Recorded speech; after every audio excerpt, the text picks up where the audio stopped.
In a city that never slept, where sirens sang lullabies and neon lights outshone the stars, lived a young musician named Leo. His apartment, a tiny box stacked high in a concrete tower, was his world.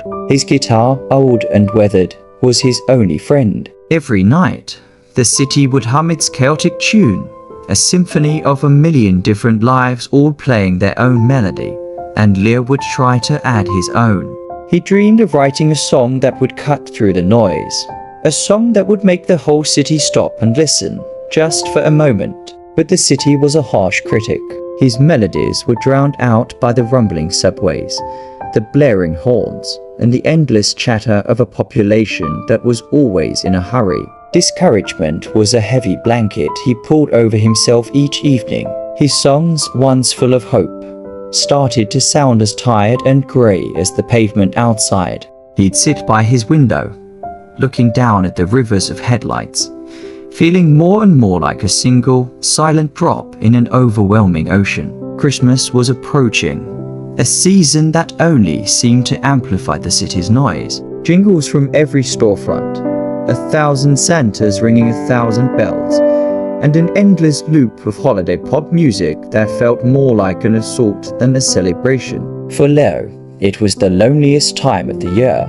It was a reminder of everything he felt he lacked: a family to gather with, a fireplace to sit by, a sense of belonging. The festive cheer felt like a language he couldn't speak. One evening, just a few days before Christmas, the city outdid itself. A massive power outage plunged his entire block, then the next, and the next, into sudden, shocking darkness. The blaring music, the humming of a million air conditioners, the glow of countless screens all gone. For the first time, Leo could remember, there was silence. It was a profound, almost frightening quiet. The city had lost its voice. From his window, the world was a patchwork of black. The usual rivers of light were gone. In the apartments across the street, he could see the faint, flickering glows of candles and foam flashlights, like fireflies waking up in a new, dark world. The silence wasn't empty, though. It was filled with a new sound, the sound of people. He could hear voices, not shouting, but talking. He could hear a baby crying a few floors below, a dog barking in the distance, and then, faintly, laughter. Stripped of their digital distractions, their routines, their noise, people were connecting. They were emerging from their little boxes, checking on neighbors, sharing batteries and stories. The silence hadn't isolated them.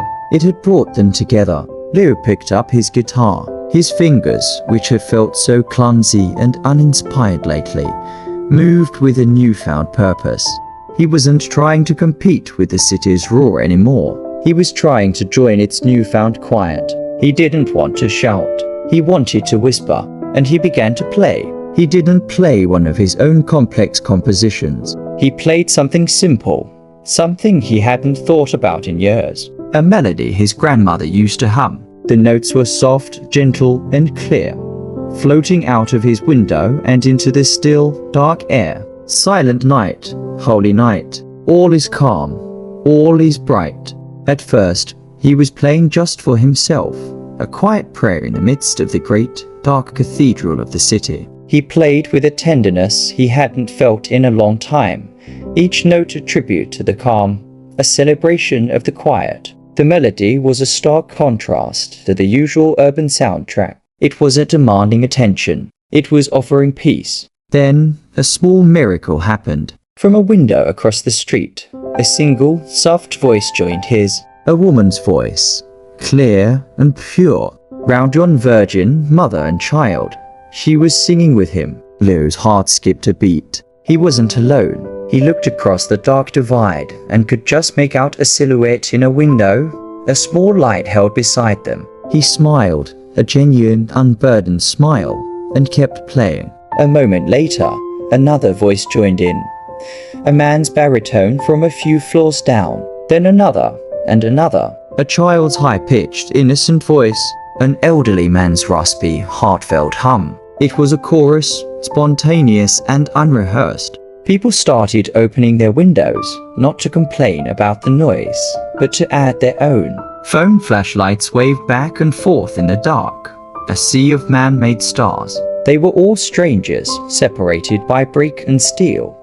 But in that moment, they were a choir. The music wasn't perfect. Some were off key, some didn't know all the words. But it was real. It was a community, born from a shared moment of darkness and quiet. They weren't just singing a song, they were communicating. They were saying, "I'm here, you are not alone. We're in this together."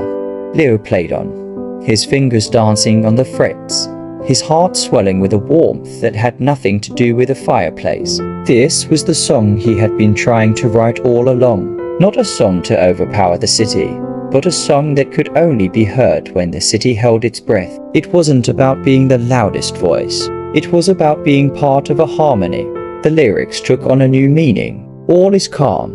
All is bright. The calm wasn't an absence of sound, but a presence of peace. The brightness wasn't from neon signs, but from the human spirits shining in the dark. The song swelled, a wave of gentle sound washing over the silent streets. It was a moment of pure, unadulterated magic. No producers, no amplifiers, no ticket sales, just people and a song. For those few minutes, the entire neighborhood was united in a simple melody.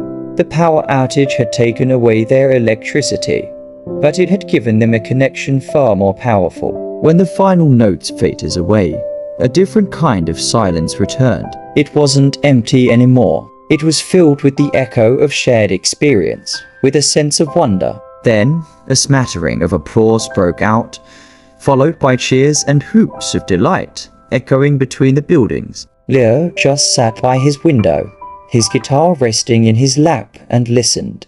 He was no longer a lonely musician in a faceless city. He was the conductor of the blackout choir. The lights flickered back on about an hour later. The hum of the city returned.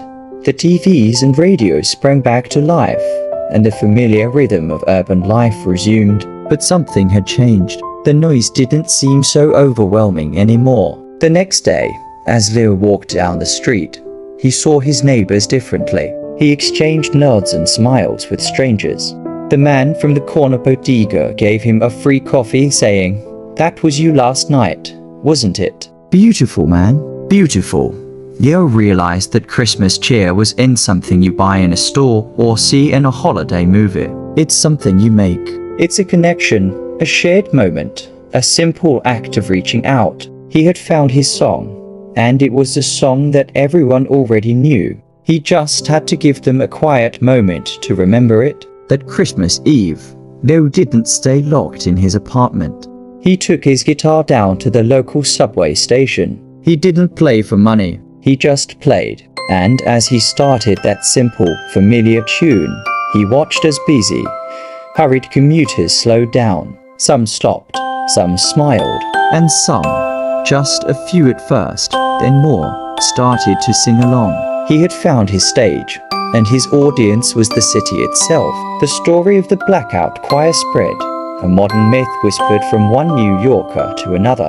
A reminder that even in the biggest, loudest, and most anonymous of places, there is always a chance for a silent night, a chance for calm, for brightness, and for the simple, powerful magic of a shared song. If you believe the best way to spread Christmas cheer is singing loud for all to hear, sing this carol with me.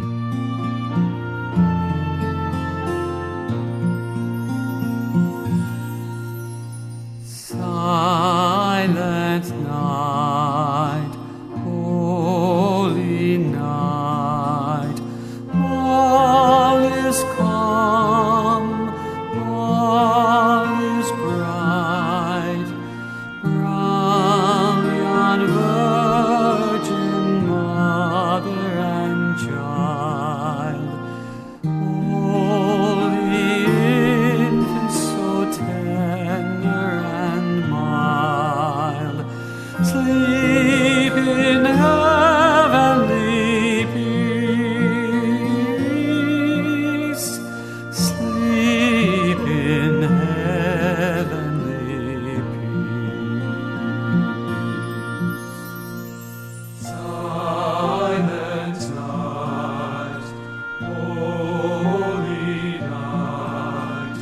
Share